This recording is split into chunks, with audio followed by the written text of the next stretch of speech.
ನಮಸ್ಕಾರ ಸ್ನೇಹಿತರೆ work from home ಉದ್ಯೋಗಗಳಿಗೆ ನೇಮಕಾತಿ ನಡೀತಾ ಇದೆ ನೋಡಿ. ಬೋತ್ ಮೇಲ್ ಆ್ಯಂಡ್ ಫಿಮೇಲ್ ಪುರುಷ ಮತ್ತು ಮಹಿಳಾ ಅಭ್ಯರ್ಥಿಗಳು ಇಬ್ಬರು ಅರ್ಜಿಗಳನ್ನು ಸಲ್ಲಿಸಬಹುದು. 30,000ದಿಂದ 33,000ವರೆಗೆ ಪರ್ ಮಂತ್ ಸ್ಯಾಲ್ರಿ ಆಗಿರುತ್ತೆ ನೋಡಿ. SSLC PUC ಹಾಗೂ ಡಿಗ್ರಿ ಮಾಡಿದಂಥ ಬೋತ್ ಮೇಲ್ ಆ್ಯಂಡ್ ಫಿಮೇಲ್ ಪುರುಷ ಮತ್ತು ಮಹಿಳಾ ಅಭ್ಯರ್ಥಿಗಳು ಕರ್ನಾಟಕದ ಯಾವುದೇ ಡಿಸ್ಟಿಕ್ಕಿಂದ ಕೂಡ ಈ ಒಂದು ವರ್ಕ್ ಫ್ರಮ್ ಹೋಮ್ ಉದ್ಯೋಗಗಳಿಗೆ ನೇಮಕಾತಿ ನಡೀತಾ ಇದೆ ನೋಡಿ.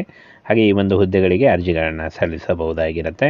ಇನ್ನು ಫ್ರೆಂಡ್ಸ್, ಇಲ್ಲಿ ನೋಡಿ, ಡಿಜಿಟಲ್ ಸೇಲ್ಸ್ ರೆಪ್ರೆಸೆಂಟೇಟಿವ್ ಮತ್ತು ಟ್ಯಾಲೆಂಟ್ ಪಾರ್ಟ್ನರ್ನಂಥ ವಿವಿಧ ಉದ್ಯೋಗಗಳಿಗೆ ಜನರನ್ನು ನೇಮಿಸಿಕೊಳ್ಳಲು ಏರ್ಟೆಲ್ ಈ ಒಂದು ಹೊಸ ಅಧಿಸೂಚನೆಯನ್ನು ಬಿಡುಗಡೆ ಮಾಡಿದೆ ಅಂತ ಹೇಳಿದ್ದಾರೆ ನೋಡಿ.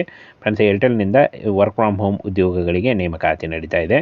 ಹಾಗೆ ಈ ಒಂದು ಹುದ್ದೆಗಳಿಗೆ ಸಂಬಂಧಪಟ್ಟಂತೆ ಏನು ಒಂದು ಶಿಕ್ಷಣ ಬೇಕಾಗುತ್ತೆ, ಹಾಗೆ ಈ ಏಜ್ ಲಿಮಿಟು ಮತ್ತು ಕೊನೆಯ ದಿನಾಂಕ, ಹಾಗೆ ಯಾವ ರೀತಿಯಾಗಿ ಅರ್ಜಿಗಳನ್ನು ಸಲ್ಲಿಸಬೇಕು, ಸಂಬಳ, ಅದರ ಬಗ್ಗೆ ಸಂಪೂರ್ಣ ಮಾಹಿತಿ ವಿಡಿಯೋದಲ್ಲಿರುತ್ತೆ ನೋಡಿ. ಇನ್ನು ಖಾಲಿ ಹುದ್ದೆಗಳ ಹೆಸರನ್ನು ನೋಡಿ. ಡಿಜಿಟಲ್ ಮಾರಾಟ ಪ್ರತಿನಿಧಿ, ಅಂದರೆ ವರ್ಕ್ ಫ್ರಮ್ ಹೋಮ್ ಇರುತ್ತೆ, ನೀವು ಎಲ್ಲೂ ಹೊರಗಡೆ ಹೋಗುವ ಅವಶ್ಯಕತೆ ಇಲ್ಲ, ಮನೆಯಿಂದಾನೇ ನೀವು ವರ್ಕ್ ಮಾಡ್ಬೋದು. ಡಿಜಿಟಲ್ ಮಾರಾಟ ಪ್ರತಿನಿಧಿ ಈ ಒಂದು ಹುದ್ದೆಗಳಿಗೆ 10th ಮತ್ತು PUC ಆದಂಥ ಅಭ್ಯರ್ಥಿಗಳು ಅರ್ಜಿಗಳನ್ನು ಸಲ್ಲಿಸಬಹುದು. ಹಾಗೆ ಟ್ಯಾಲೆಂಟ್ ಪಾಲುದಾರ ನೋಡಿ, ಈ ಒಂದು ಹುದ್ದೆಗಳಿಗೆ ಡಿಗ್ರಿ ಮತ್ತು ನೀವು ಮಾಸ್ಟರ್ ಡಿಗ್ರಿ ಮಾಡಿದ್ರು ಈ ಒಂದು ಟ್ಯಾಲೆಂಟ್ ಪಾಲುದಾರ ಹುದ್ದೆಗಳಿಗೆ ನೀವು ಅರ್ಜಿಗಳನ್ನು ಸಲ್ಲಿಸಬಹುದು. ಇನ್ನು ವಯೋಮಿತಿಯನ್ನು ನೋಡೋದಾದರೆ 18ರಿಂದ 30 ವರ್ಷದ ಒಳಗಿನವರು ಅರ್ಜಿಗಳನ್ನು ಸಲ್ಲಿಸಬಹುದು. ಹಾಗೆ ಏಜ್ ಲಿಮಿಟ್ ಅಂದರೆ ನಿಮಗೆ ವಯೋಮಿತಿ ಸಡಿಲಿಕೆ ಕೂಡ ಇರುತ್ತೆ. OBC ಅಭ್ಯರ್ಥಿಗಳಿಗೆ 3 ವರ್ಷ ಮತ್ತು SC/ST ಅಭ್ಯರ್ಥಿಗಳಿಗೆ 5 ವರ್ಷಗಳ ವಯೋಮಿತಿ ಸಡಿಲಿಕೆ ಕೂಡ ಇರುತ್ತೆ. ಇನ್ನು ಈ ಒಂದು ಹುದ್ದೆಗಳಿಗೆ ಅರ್ಜಿ ಸಲ್ಲಿಸಿದಂಥ ಅಭ್ಯರ್ಥಿಗಳಿಗೆ 27,000ದಿಂದ 33,000ವರೆಗೆ ಪರ್ ಮಂತ್ ಸ್ಯಾಲ್ರಿ ಆಗಿರುತ್ತೆ ನೋಡಿ. ನೇರ ನೇಮಕಾತಿ ಇರುತ್ತೆ ನೋಡಿ. ಯಾವುದೇ ರೀತಿಯ ಲಿಖಿತ ಪರೀಕ್ಷೆ ಆಗಲಿ, ಯಾವುದೇ ರೀತಿಯ ಅರ್ಜಿ ಶುಲ್ಕ ಆಗಲಿ ಇರಲ್ಲ. ಹಾಗೆ ನೀವು ಇಂಟರ್ವ್ಯೂಗೂ ಎಲ್ಲಿ ಹೋಗುವ ಅವಶ್ಯಕತೆ ಇಲ್ಲ.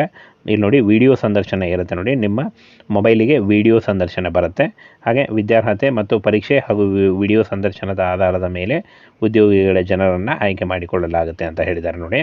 ಯಾವ ವ್ಯಕ್ತಿ ಆಯ್ಕೆ ಆಗ್ತಾರೆ ಆ ಒಂದು ವ್ಯಕ್ತಿಗಳಿಗೆ ಫೋನ್ ಅಥವಾ ಇಮೇಲ್ ಮೂಲಕ ತಿಳಿಸಲಾಗುತ್ತೆ ಅಂತ ಕ್ಲಿಯರ್ ಮೆನ್ಷನ್ ಮಾಡಿದ್ದಾರೆ ನೋಡಿ. ಈ ರೀತಿಯಾಗಿ ನಿಮಗೆ ಆಯ್ಕೆ ಪ್ರಕ್ರಿಯೆ ನಡೆಯುತ್ತೆ. ಹಾಗೇನು ಫ್ರೆಂಡ್ಸ್, ಈ ಒಂದು ಹುದ್ದೆಗಳಿಗೆ ಅರ್ಜಿ ಸಲ್ಲಿಸಲಿಕ್ಕೆ 5 ಆಗಸ್ಟ್ 2024 ಅರ್ಜಿ ಸಲ್ಲಿಸಲಿಕ್ಕೆ ಕೊನೆಯ ದಿನಾಂಕ ಆಗಿರುತ್ತೆ ನೋಡಿ. 5 ಆಗಸ್ಟ್ 2024 ಅರ್ಜಿ ಸಲ್ಲಿಸಲಿಕ್ಕೆ ಕೊನೆಯ ದಿನಾಂಕ ಆಗಿರುತ್ತೆ.